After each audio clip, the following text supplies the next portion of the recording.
আমার বাংলাদেশের প্রবাসীদের গল্প বলি শোনো।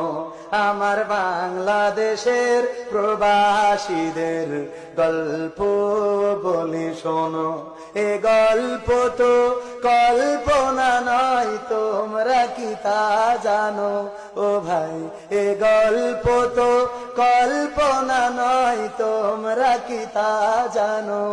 আমার সৌদি আরবের প্রবাসীদের গল্প বলি শোনো। পল্লী গায়ের দুরন্ত ছেলে বাপে ডাকে খোকা, হঠাৎ করে ঢুকলো মাথায় বিদেশ যাওয়ার পোকা। রোগে শোকে ক্লান্ত পিতা, খাটার নাই উপায়, বেকার ছেলের এমন কথা